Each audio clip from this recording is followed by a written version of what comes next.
Welcome to the RadioU Podcast. Coming up, why the key to getting married might be gaining weight. Also, the Haktua girl has been missing since December. Why? All that and more on the way next. This is absolutely the craziest hazing story I've ever heard. If it proves to be true, University of Central Florida, a couple of frats are under investigation for hitting pledges with cars as part of their hazing rituals. What? That's what. Oh my goodness. Now, the reports on this, let me just give you the whole story. Apparently, somebody from a sorority, one of the sorority members, claims they witnessed one of the frat members hit a pledge with a car, also heard screaming. Her story is that she heard yelling, saw a car strike a young man, and then heard someone shout, "Help! My bones, they're broken." Oh, no. That's what you would shout after getting hit by a car. Yeah, I bet your bones would be broken if you got hit by a car. Even if it was a gray Kia traveling at about 10 to 15 miles an hour. That's the claim. That's what she added to her story. So that's that's the story so far. But as authorities have looked into this, so far, they haven't found any leads at local hospitals of anybody coming in, getting hit by a car lately that could translate to this. So it's, if you got hit by a car as a hazing ritual and you broke your bones, you have to go to the hospital. Right. You would think. So, I mean, if you broke your bones. If you broke your bones. Maybe he thought he broke his bones, but he didn't actually. It just felt like he did. Yeah, that's right. He's like, my arm's hanging off. On second thoughts, think it's fine. Well, what I mean is it could still be true, even if there wasn't a hospital visit. Sure. It could. Yeah, it could be true. Yeah. But I guess if somebody got hit by a car as part of a hazing ritual, and then they were like, you know what, but I'm okay, then I guess there's nothing they can do. Yeah, there's no way they can prove it. Yeah. It's a he said, she said situation. But there's also a chance maybe this isn't true. And maybe this is a revenge plot. I think that actually sounds plausible to me. Yeah, like her ex-boyfriend is at this fraternity or something. She's like, we're gonna bring him down tonight, girls. We're gonna come up with this crazy story about them hazing by hitting people with cars. And all of a sudden, it leads into this epic war between the two, right? Yeah, this definitely feels like a plot of like a 2000s film. It's really bad college movie. Yeah, right. It's like the sorority versus the fraternity, So and at the end, somehow they both come together and everything's fine. Yeah, and there's a love story. Right. That has to be what this is. The problem with that is then she's committing a crime by wasting the police's time. Yeah. I feel like that wouldn't be covered in the movie version. They'd be like, all is forgiven. if the police find out and can prove it's true that there was this story is completely false, and she was just making it up the whole time, that would be bad for her. Or maybe she just thought. Yeah. It was what was going on. You can't prove she didn't think it for real. She it's not a lie if you believe it. Yeah. She jumped to some conclusions. Mm-hmm.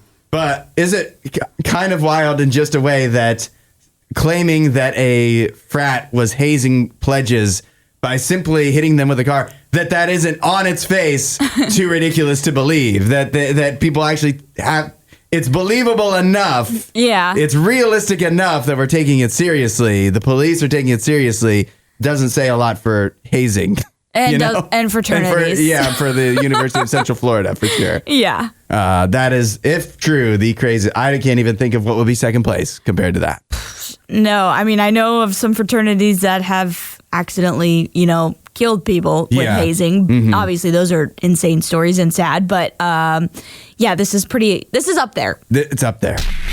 Bill Belichick still hasn't even coached a game at UNC yet, but the drama has already begun. Oh, no. As he takes over, the greatest coach of all time takes over at a college program. There's already, I don't know if you heard the drama, Allie, of how they were going to be on a summertime version of Hard Knocks, a summertime college version of Hard Knocks. Oh, really? And then they were in and then they were out. And so that's not happening anymore. Okay. That was one of the first dramatic headlines from North Carolina. Now, the new headline is that Bill Belichick, of course, dating He's 72, dating a 24-year-old, Jordan Hudson.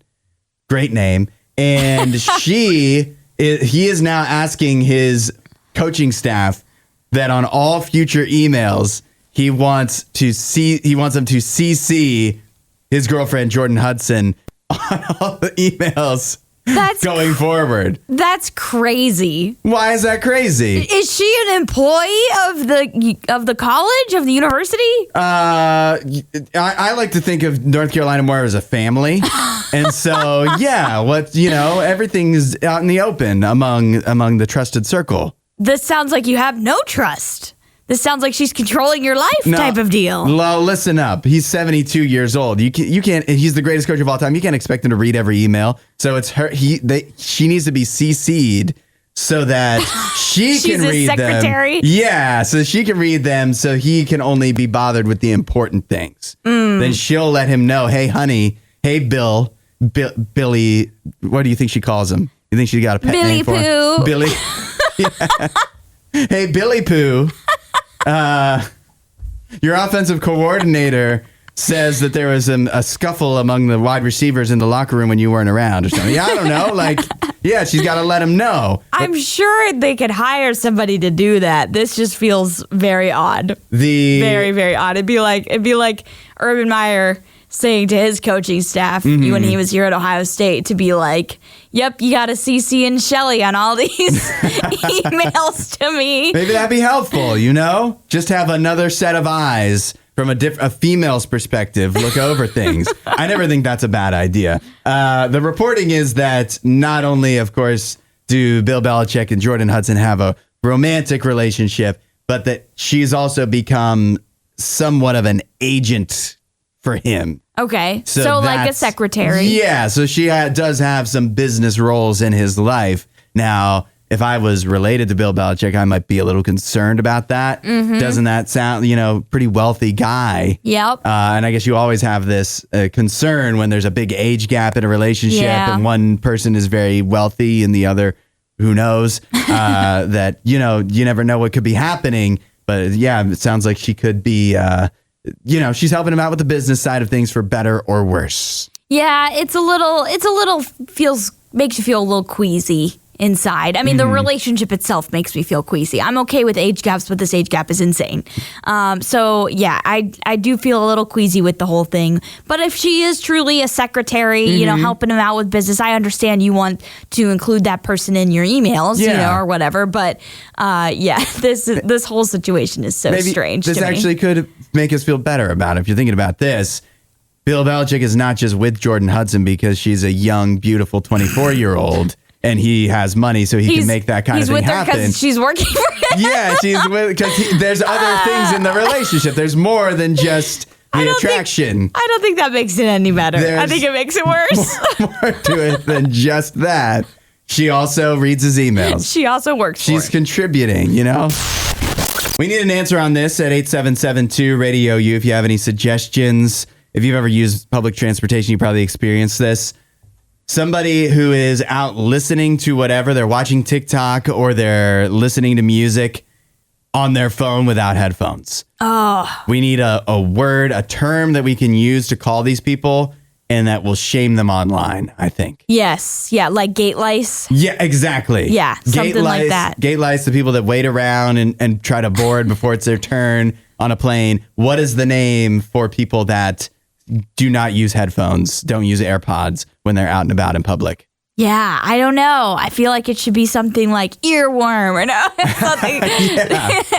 But I remember one time I was driving on a road trip, and I was with my sister and one of her friends, and she was listening to TikToks on full volume. Oh, that's the worst. Yeah, we had music playing. There was a conversation going on, and this person is just in the back listening to full volume TikToks. Yeah. What the heck? I cannot stand when you go out and you're in any public setting and music is one thing. Yeah. It's annoying, but I'm just so used to, I grew up riding the DC Metro and stuff, people hopping on and having their music just playing off of the speakerphone, whatever.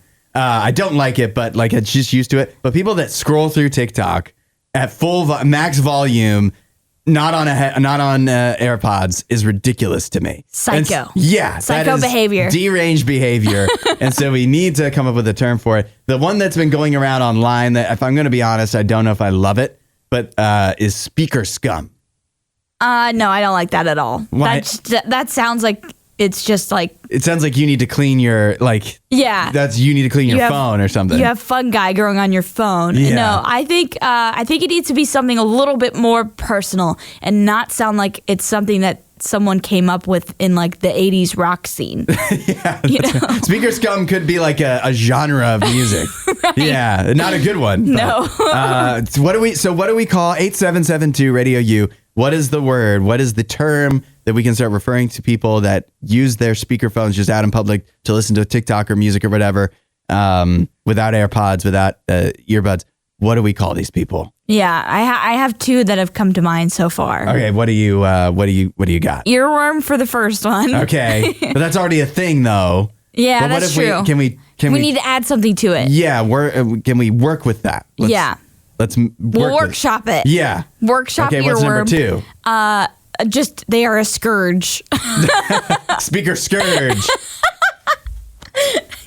Yeah, scourge to society. Andrea says it's like smoking cigarettes but with noise. Oh, good. Yes, yeah, that's a good analogy. So secondhand speakers. Secondhand cringe. Yeah. Dee says rude dudes. I think it needs to be more specific though. Like we need to. It needs to hit at the idea that they're listening. They're actually doing to something. So what was the second one you said? Scourge, speaker scourge, and we're working with worm speaker worm. Scourge worm. I don't think that's. No, I think that just sounds like kind of, that some kind like of it was infection. Like a plague in like the 1800s or 1700s or something. Speaker. I'm just saying speaker over and over again.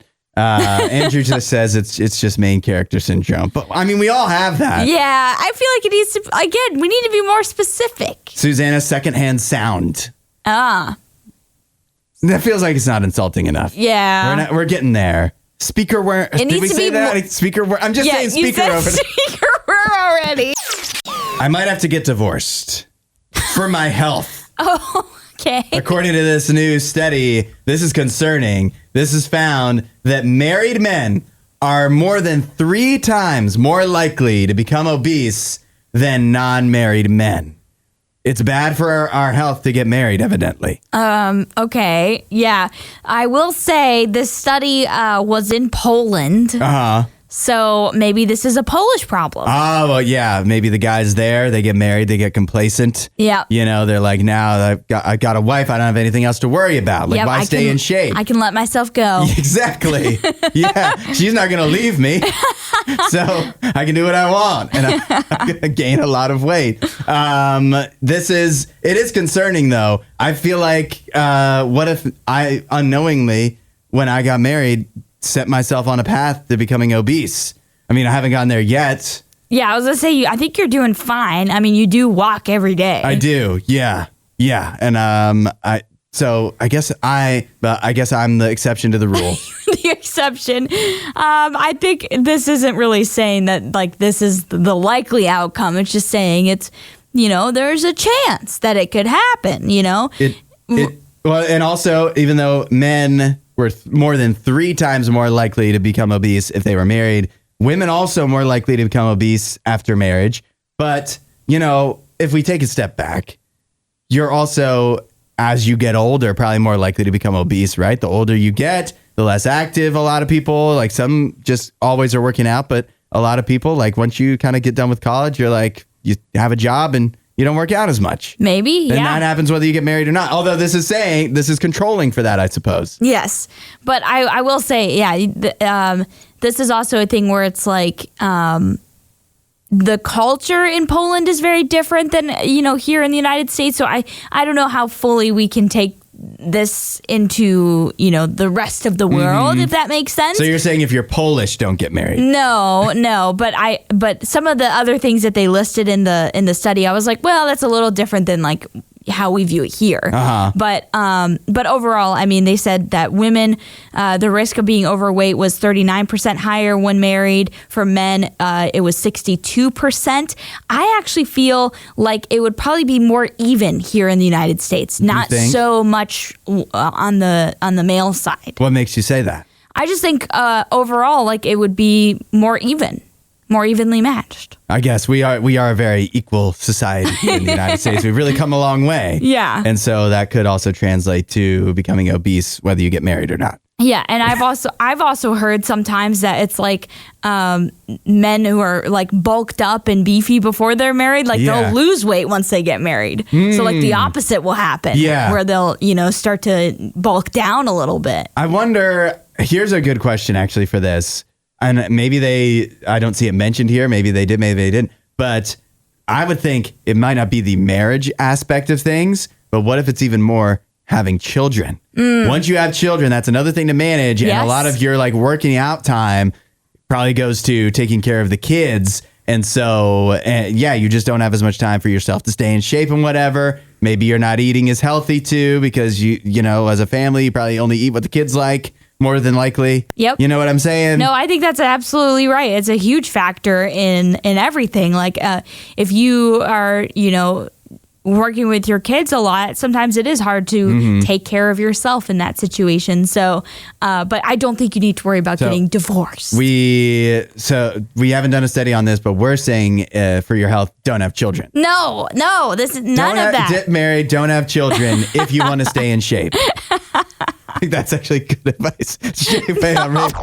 Some people may be happy about this, Hudson. Haley Welch, better known as Hawk2A Girl, has gone missing.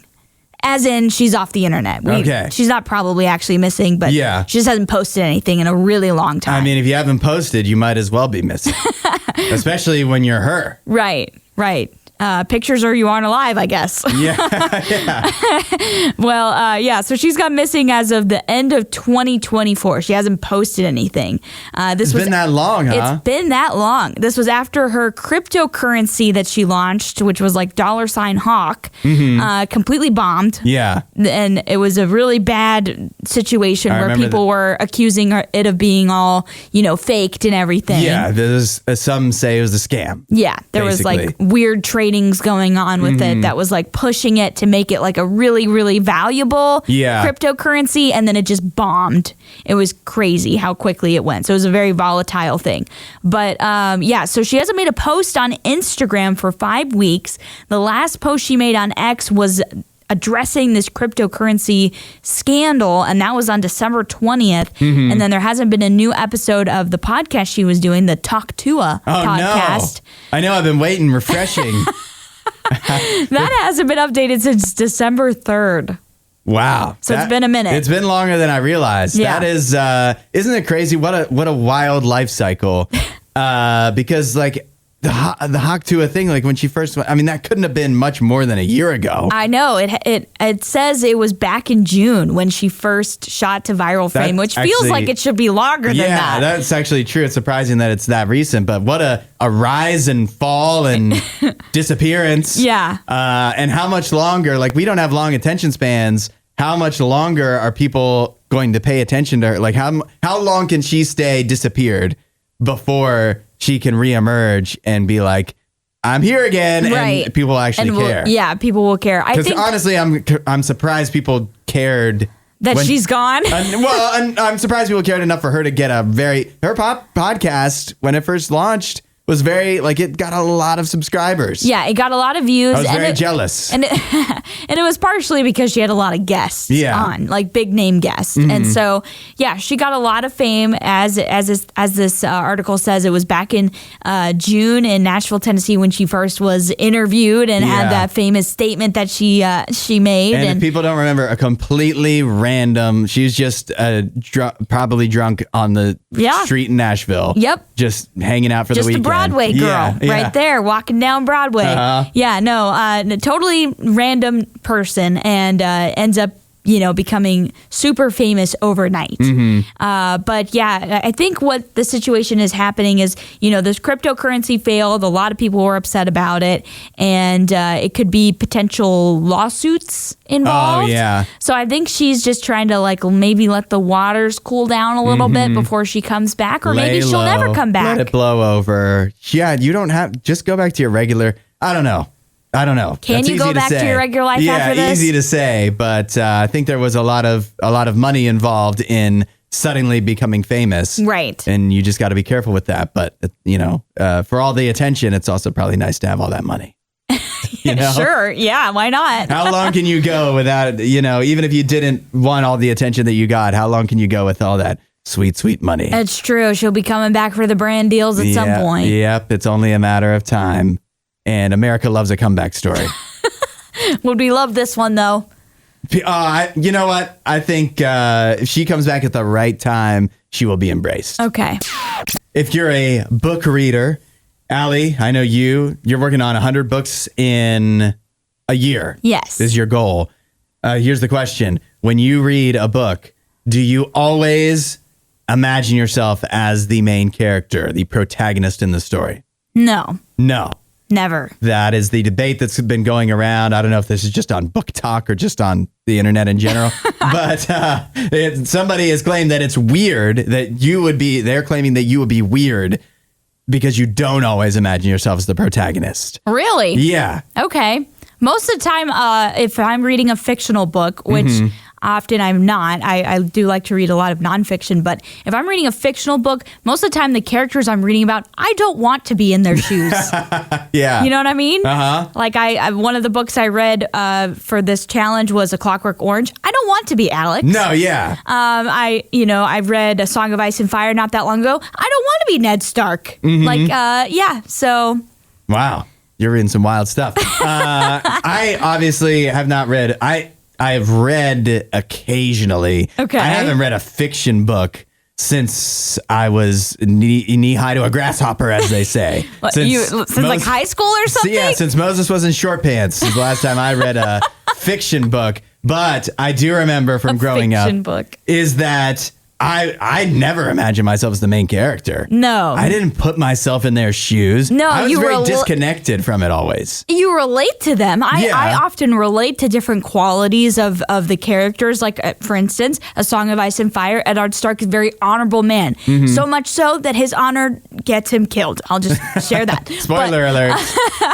But he's an honorable man. And so you relate to him because it's like, yeah, he's a good guy, But do you want to put yourself in those shoes or like view things through his lens as like it's happening to you? That is a little strange to do that. Like you can do that, but that's definitely not what the authors are going for. They're trying to make defined characters that are distinguishable and not you. So in your mind, is it actually the opposite where not only do you prefer to, kind of disconnect and not exactly identify or put yourself in the shoes of the protagonist, but you think it's weird for people that always do that when they do read? Yeah, I think it's a little weird. Now, it can happen in some situations, but I will say I think the phenomenon of book talk probably has caused this to go up because a lot of book talk books are like romance books. And so I think a lot of times when you're reading a romance, sometimes you will insert yourself in that because you're like, oh, I wish this was happening to me. Yes. And so that's where this comes from. I have a feeling that's where this is coming from. I guess it really depends on the kind of book you're reading. Yeah. And if you're only ever reading those kinds of books. Yeah, then you might be more likely to insert yourself in. Although some of the book talk books, I'm like, do you really want to be in these books? I'm glad you're here to clear this up because when I saw this too, I was like, maybe I haven't read it. Maybe I'm crazy. Yeah, I haven't read it in a long time, but I definitely didn't put myself in the shoes of the main character. No, that's wild, man. Yeah, that's wild. Allie's taking over because we are blasting off.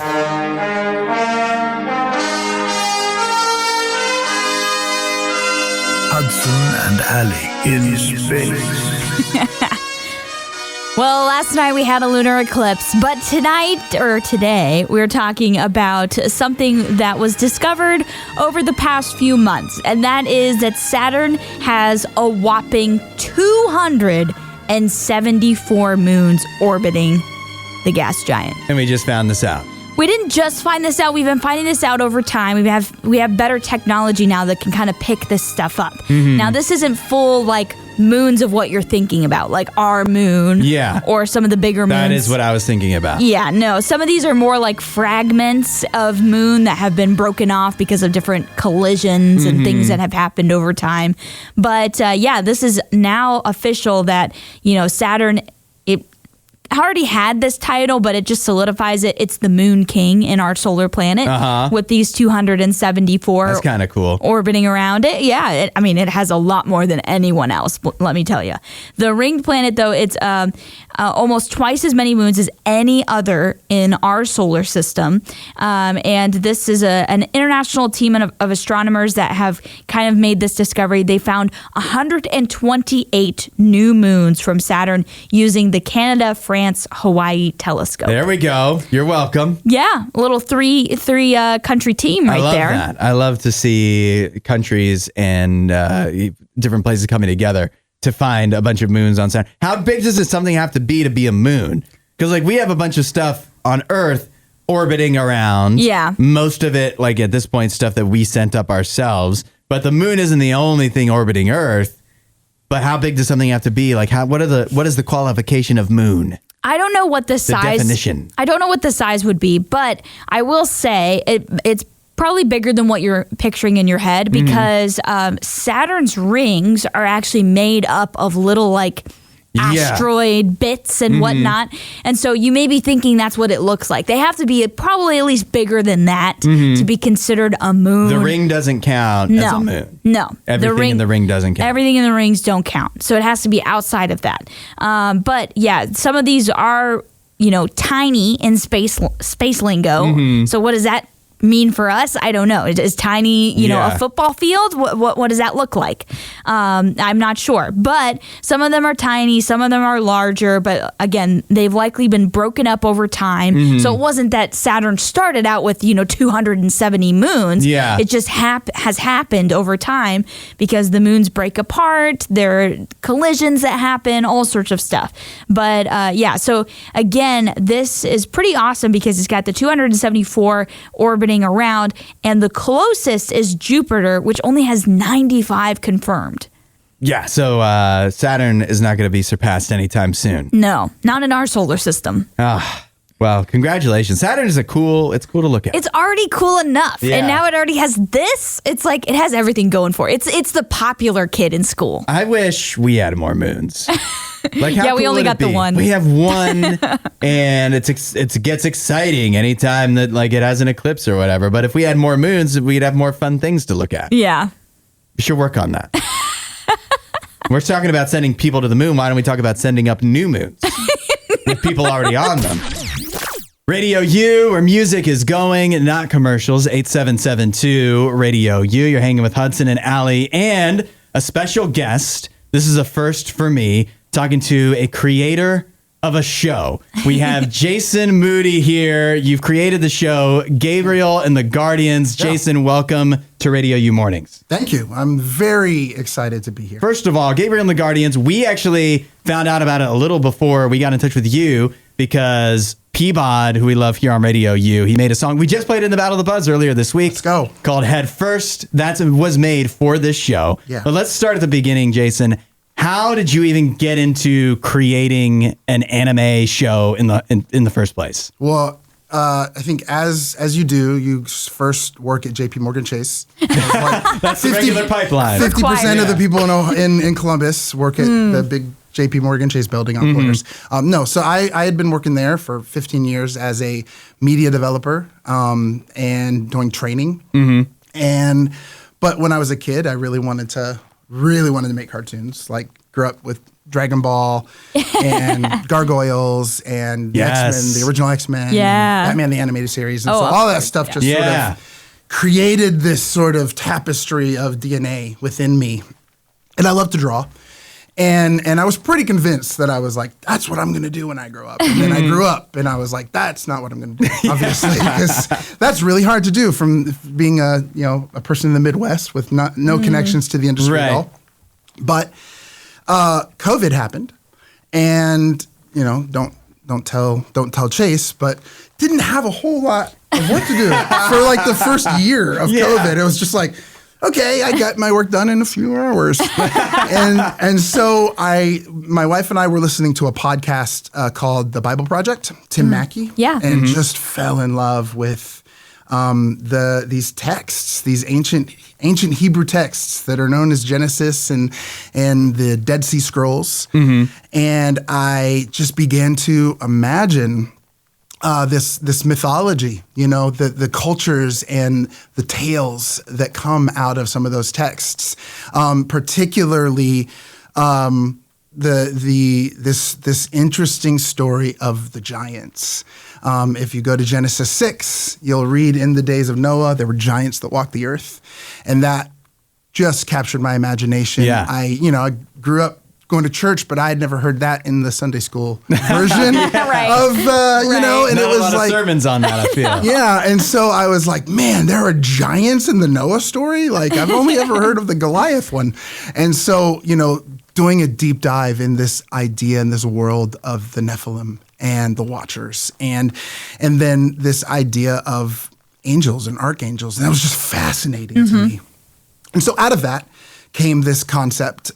What if you could take some of these really, honestly, these are the oldest stories in our world. We're talking about Genesis particularly is these are Paleo-Hebrew, Canaanite, Sumerian, cultures that were tossing these tales back and forth, because you'll find the flood narrative in the Sumerian texts. Right.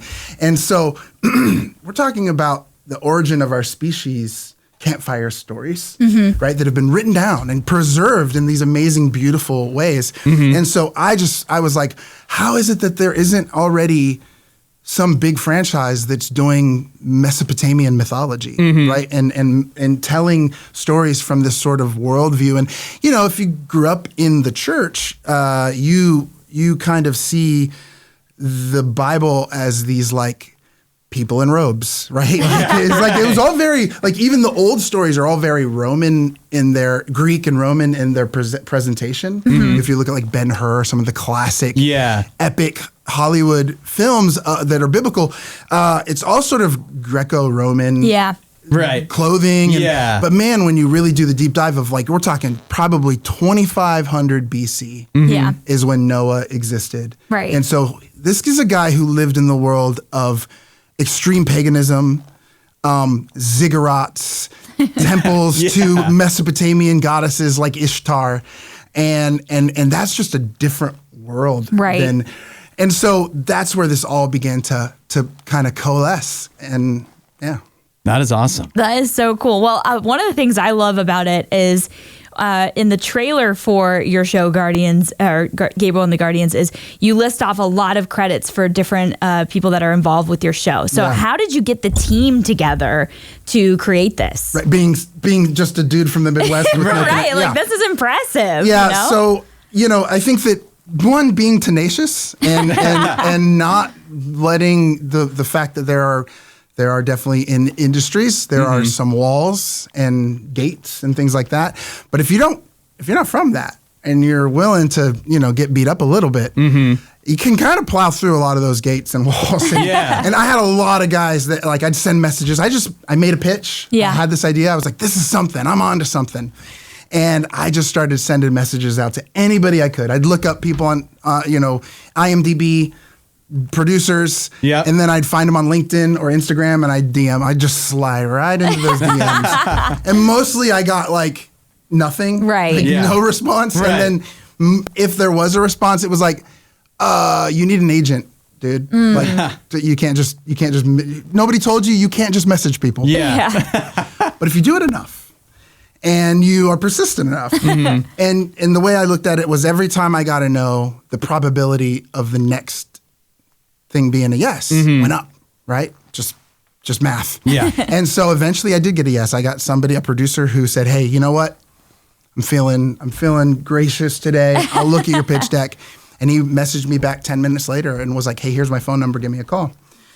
We got on a call and he said, this is really cool, actually. Like, I think you're onto something. And then he sort of opened doors and guided me a little bit for 6 months. I mean, just with nothing, he didn't want anything in return. He Wow. just made connections, helped me out. And that's kind of how I got onto that path.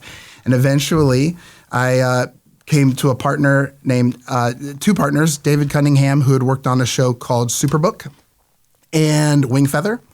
And then he introduced me to Al Moore, who, I mean, this guy is Disney legend. He worked on Lion King. He worked on, Beauty and the Beast. He worked on Lilo and Stitch. Yeah, the classics. And Yeah. he just loved the idea as well. And so he came on, and together we just started building something right here. We just built a studio right here in Ohio. That is That's so awesome. cool. Yeah. I was hoping you'd say you got it together by just sitting around because that's what I'm good at doing.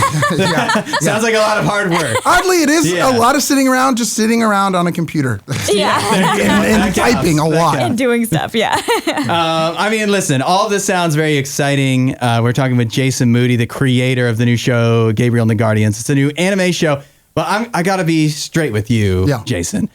I've never really watched any anime. That's okay, I'll forgive you. I don't even know if I'm pronouncing it right. So, anime. Yeah. Anyway, so convince somebody like me that, like, give me the pitch that somebody that's not normally into anime, why would this be a show they might want to check out? Yeah, probably isn't. No, I'm just kidding.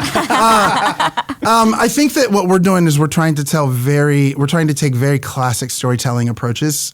So, the anime storytelling style isn't for everybody. There's a certain soap opera dramatization Sure. in anime that's like Yeah. over the top and oh, my brother, But I think that if you've ever heard of a show like Avatar: The Last Airbender, it's anime inspired, but man, the storytelling is just very cool. Yeah. And very just traditional storytelling with great action.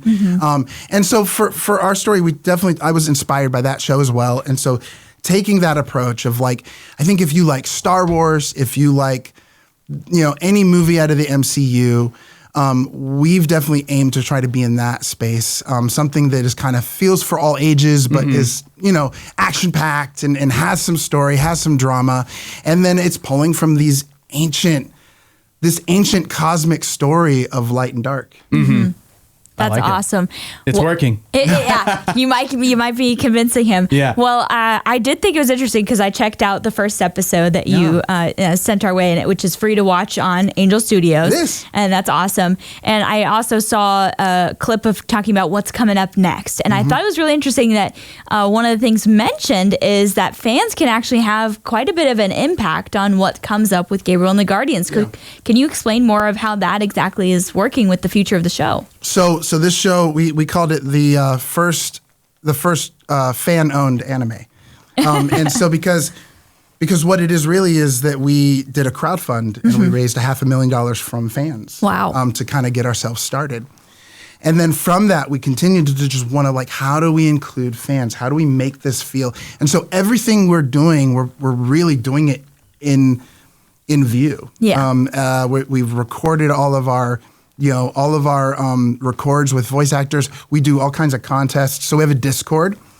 And so on the Discord, the fans can be very engaged and very active, and we do polls. And the last thing we did was we let them choose the design of a monster in an upcoming episode. Nice. Put out different designs and said, which one do you guys like the best? Yeah. And the one that won, that's actually the one that will be in the episode. That's awesome. awesome. We're doing voice contests. We're doing all kinds of things that people actually, the fans will actually not just own it, but actually become co-creators. Yeah. Wow. That's so cool. And so that's kind of like what the future of the show is looking like. So give us a timeline as far as when maybe new episodes will be coming out. Do you have that set in stone yet? Yeah, so we're hoping to have more episodes before the end of the year.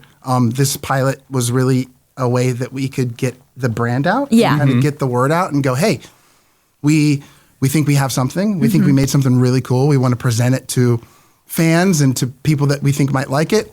And if you do, please come and be a part of this community. We're working diligently. We've got 13 episodes that have been written. We've got 6 episodes that have been recorded. We have storyboards and animatics for that. And we're beginning the production process to get the rest of the season. But something really cool is that we just finished a deal with a really cool up-and-coming comic book company called Ripaverse. Okay. A guy named Eric July kind of did something similar to what Angel did, which was started this sort of indie comic book published, kind of against all odds and against the big machine of the big, Marvel, DC. Yeah. He kind of built this comic book. And so we signed with them, and they're publishing, hopefully in May, the first issue 1 of an ongoing Gabriel and the Guardians manga series or comic book series will start. And so you'll actually be able to engage with the story because it's going to be telling the same, just in true manga fashion. Yeah. It's going to be kind of pre-telling what you'll actually see in the episodes. And so you'll be able to, if you watched episode 1 and you're like, what happens next? Right. Go pick up an issue of the manga because you're going to be able to see what happens next. There we go. Jason Moody, the creator of Gabriel and the Guardians. So the first episode is free to watch on Angel Studios. And then you've got the manga issues coming out starting in May, you said? Yep. All right, perfect. Thanks so much, Jason. We're really excited. And thanks for taking the time with us today. Thank you, guys. Thank All you. right, it's Radio U. Well, there's an influencer, Hudson, in Australia. She's actually a United States influencer. She's from America. Okay. But she's trying to get herself deported from Australia because she did something pretty stupid, posted it online, and is getting some pretty bad backlash from it. Not surprising, right? Influencers do stuff like that all the time. Yeah, that's, I feel like, the only way to get the attention you so dearly crave. Yeah, so the backlash comes from her snatching a wild baby wombat away from its mother and like running to her, whoever is filming her, to the person with the phone, running to that person and showing the baby wombat to the camera. Oh, no, you can't do that. Yeah, and she's like talking to the wombat and talking to the camera, and like the mother's freaking out because she's like, "Where's my baby?" And so she causes a lot of distress to this poor, what is described as a very calm, very peaceful creature in Australia. Yeah, what even is a wombat? I'm not even is sure. Is it like a koala that lives on the ground? Almost, yeah. I mean, they look very like fluffy, lovable little creature. It is cute. That's a big baby. They can get pretty big. Yeah. But yeah, she's outside on a road in Australia, like it looks like what you would consider a back road here in the United States. Yeah. And she just picks up this poor baby wombat, which is probably freaking out right now. It's wriggling around. Yeah. And the mother comes by and is like trying to see where the baby is, and eventually they do show in the video that she puts the wombat back down and lets it return to its mother. But the video cuts before it shows you if the baby has been returned to its mother. And I'm like, you can't cut the video there. You need to cut it. We need to see them reuniting. Yeah, we need to see that this baby's okay. You just snatched it away from its mom, you loser. You can't mess with the wildlife in Australia. No. You don't do that, whether you're from Australia or not. And, because most of it will kill you. The wombat, one of the few animals there that I think is not dangerous to humans. But right. Still, you don't know. Like, there might be something. Yeah, I mean, how can you do this? How can you even know that wombat mom doesn't have like something a crazy side? Yeah. And she wasn't just gonna jump at your face. Yeah. Well, a lot of animals do to protect their young. They will attack. And so, she claims, this is Sam Jones who does this. She claims that she is an outdoor enthusiast and hunter, so she knows the animals. But people are telling her, get out of our country after she did this. Literally, there was a public official, the Prime Minister of Australia, I guess, or something. I'm not. Yeah, Prime Minister literally talked about this in a press briefing. It's made that high of news. Yeah, that's like if some Australian came here and like what is an American animal? Like grabbed a baby black bear. Yeah. And then Donald Trump was talking about it. Yeah, that's exactly the equivalent. And the Prime Minister of Australia, he goes, maybe she might try some other Australian animals. Take a baby crocodile from its mother and see how you go there. This is what I'm saying. She picked the one animal in the entire country that wouldn't make her pay. Exactly. Which, itself. I mean, tells me that she's at least somewhat aware of the animals, but still not aware enough to realize that this was dumb and it's not going to be taken well on social media when you film it and post it. Just makes you look heartless, makes you look stupid. So, but again, what's new with influencers? So, yeah, I kind of hope she does get deported. Yeah. Well, that means she's stuck coming back here, though. Do we really want that? Oh, true. It's like maybe she needs to be in limbo. Yeah. Lives the life of the terminal. Somewhere, some purgatory somewhere. I wish we could get Nene in here for this. I don't know if he gets up this early. But DeMarcus Lawrence, I don't know if you know him, Allie. He's a pretty good defensive football player.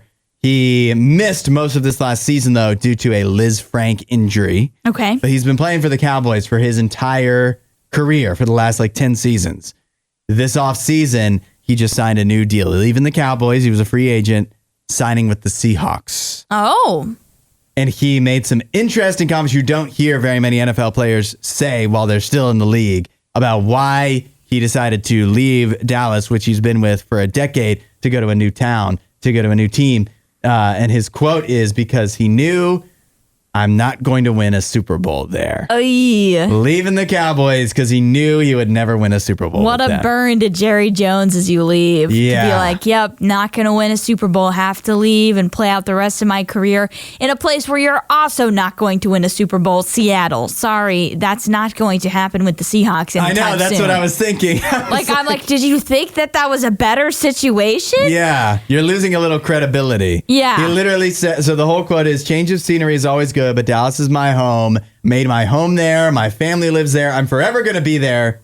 But I know for sure I'm not going to win a Super Bowl there. So yeah, we're here. I think you'd have to try and go to Buffalo or Kansas City or maybe Philadelphia. Green Bay, whichever city Aaron Rodgers winds up in. But I mean, either way, the Seahawks aren't winning one. Neither are the Cowboys. So he does lose a little credibility. I'm curious because Jerry Jones, although he does have a history of wanting to keep his own players happy and re-signing them and giving them big extensions to the team's own detriment. Right.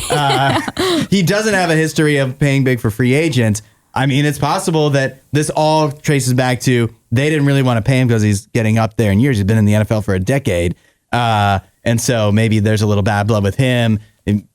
He very well may think he was never going to win a Super Bowl there, but he also might have wanted to stay because he liked it there and the Cowboys didn't want to pay him enough. And so that now there's a little bad taste in his mouth on top of how things just weren't going great in Dallas in the first place. But Seattle, it does really raise an eyebrow. And he's like, I'm never going to win a Super Bowl there. So I'm going to play with Sam Darnold. I'm going to play with the Seahawks. Yeah. Yeah, it's a little bit like, okay, don't quite get that. But yeah, I think it's more just that he's trying to spurn Dallas versus saying that he's going to win a Super Bowl in Seattle. Yeah, but I wonder what Nene thinks about all this. I mean, I'm excited to hear what he thinks. I think he probably also feels the same way. Yeah. And when your own fans believe that you're never going to win a Super Bowl, that's a tough place to be. Yeah.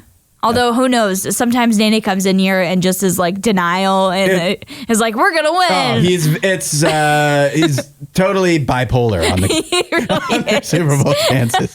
If they sign a halfway decent running back tonight, he'll be on Monday, he'll come in, we're going to the Super Bowl. Ladies and gentlemen, we got Najee Harris. Get your popcorn ready. It's time for our weekend tradition, the weekend watch list, letting you know which movies are new that you could be watching in theaters and at home this weekend. And it is a busy weekend for movies. I kid you not, I have 6 movies here, so we're not going to just be able to fully cover them all. It's too many. Yeah. But let's do this as quick as we can. We'll start with Black Bag. When his beloved wife, Catherine, is suspected of betraying the nation, intelligence agent George Woodhouse faces the ultimate test: loyalty to his marriage or his country. It's directed by Steven Soderbergh. is a pretty big name, starring Michael Fassbender and Cate Blanchett, so a good cast. Yep. Manola Dargis of the New York Times says, sleek, witty, and lean to the bone, a fizzy, engaging puzzler about beautiful spies doing the sort of extraordinary things that the rest of us only read about in novels and, if we're lucky, watch on screen. It has a 97% on Rotten Tomatoes. Ooh. I saw the trailer for this when I went to see Nosferatu in theaters. It looked very enticing. It definitely looks cool. Yeah. So Black Bag, maybe that's a winner this weekend. Also, new this weekend, Novocaine. When the girl of his dreams gets kidnapped, a man turns his inability to feel pain into an unexpected advantage as he fights a bunch of thugs to get her back, starring Jack Quaid. Novocaine now in theaters. It has an 81% on Rotten Tomatoes. Not bad. And Ganesh Agalave of First Post says, director Dan Burke and Robert Olson have kept this script sharp and entertaining as these 110 minutes feel like a roller coaster. Oh, wow. Okay. So that one has pretty solid reviews, too. Yeah. Then, this is something completely different. The Day the Earth Blew Up. This is the new Looney Tunes movie. Oh. Porky Pig and Daffy Duck become Earth's only hope when their antics at the local bubblegum factory uncover a secret alien mind control plot. Faced with cosmic odds, they must save their town and the world while not driving each other totally loony. How do you think the critics feel about The Day the Earth Blew Up, the new Looney Tunes movie? Weirdly enough, I think they actually like it. It has an 87% on Rotten Tomatoes. I'm so glad. However, Russ Simmons of KKI-FM in Kansas City says it's noisy, frenetic, and plays like it was written by a 7-year-old who drank too many Mountain Dews. Well, that's perfect for the kids. I know. It sounds kind of fun. I love the Looney Tunes. Me too. I love Looney Tunes so much, so I'm glad there's a new movie finally. The last one. Is that in theaters? That's in theaters. Oh, wow. Okay. Yeah. You're right. Isn't it surprising that Max, who's the CEO of David Zaslav or whatever, Yeah, didn't kill all the Looney Tunes stuff? Feels like he's not a fan of it. I'm glad he didn't, though. Yeah, me too. I might go see that. Then, if you don't want to leave home, but you still want a new movie experience, new on Netflix this weekend, The Electric State. An orphan teen hits the road with a mysterious robot to find her long-lost brother, teaming up with a smuggler and his wisecracking sidekick. This stars Millie Bobby Brown, Chris Pratt, and it's directed by the Russos, as in the Avengers Russos. Yes. As in Extraction Russos. Big names. Yep. What do you think the critics think about this one? I have a feeling it's not good. 19% on Rotten Tomatoes. Oh, that's even worse than I thought. And Elizabeth Vincentelli of the New York Times says this movie is obvious, garish, and just plain dumb. Oh, no. So you can watch that on Netflix this weekend. How can such talent combine to make something that bad? I mean, obviously I haven't seen it, but that is received so Who poorly. wrote it? That's the real question. It sounds like whoever the writing was might have been bad. And by the way, the budget for this movie that has a 19% on Rotten Tomatoes, $320 million. Netflix has stupid money, and they just waste it, man. They waste it on such bad projects all the time. It makes me so mad. It was written by the Russos and then Christopher Marcus and Stephen McFeely, who often collaborate with the Russos. Other two, just quickly to get to, Allie, maybe this will appeal to you. It doesn't have good reviews. Opus is a new horror musical starring Io Edeberry. I don't think that appeals to me at all. That's in theaters, and also in theaters this weekend, The Last Supper, which is a movie about the Last Supper. I have seen that because several different artists have been posting things where I made a song for the Last Supper and whatnot. So, yeah. That doesn't have enough reviews yet to even have a score. That is the weekend watch list. I told you, a lot of movies. That's a lot. Yeah, a lot going on. And I say this every week, but this is so true. Something for everybody. Yes, literally. Everyone should watch a movie this weekend, is what I'm saying. Let us know what you watched this weekend, 8772-RADIO-U. Leave a review. Maybe we'll cover it in the box office breakdown on Monday. That's your weekend watch list. We'll see you at the movies. Allie, I have some pickleball news for you. It revolves around convicted murderer Scott Peterson, who's serving life in prison. Yep. He's a very high-profile murderer. He killed his wife and their unborn child in the early 2000s. I was going to say, it's been a minute. 2020 or 2002 is when he killed them. He was taken to the hospital recently while he serves his life term in prison because he suffered injuries by getting beat up by another inmate over a pickleball altercation. Apparently, they were playing a game of pickleball in prison. Can you believe they have pickleball in prison? I know. I thought it was just basketball. Right. And like weights. Maybe they want them to play pickleball because it is like a less aggressive sport, but that clearly didn't work. Yeah, it didn't work in this case. Tensions were high. Evidently, the report is, according to TMZ, that Scott Peterson hit the pickleball directly at the inmate that he was playing with on purpose. Like hard, I guess. And that said, and obviously they must have been disagreeing leading up to that. And so then the other inmate decided to teach Scott Peterson a lesson and beat him up so severely that he had injuries that required him taking a trip to the hospital. Or no, that he did not need to go to the hospital, but still suffered injuries nevertheless. No, we're not so serious I know, it was that he worded needed. weirdly. I was like, you went to the hospital? No, not so serious. Come on, Yahoo News, you got to do a better job. Seriously. But nevertheless, I didn't know. I just am surprised that in prison that they've like upgraded the prisons to even have pickleball courts. I know. There's a lot of towns that don't have pickleball courts, even though it's the fastest growing sport in America. Yeah, well, and yet in prison you get it.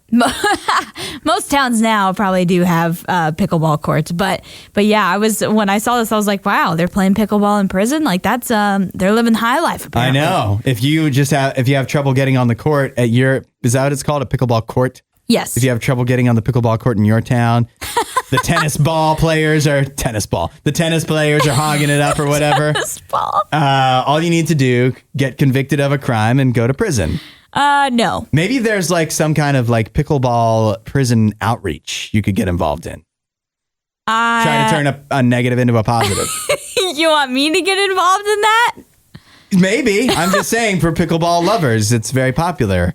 Okay. And I do know that, the courts are in high demand. There's plenty of great prison outreach things that happen, but haven't heard about them being involved with pickleball. Why not combine the two? Sure. I think that could be a great way.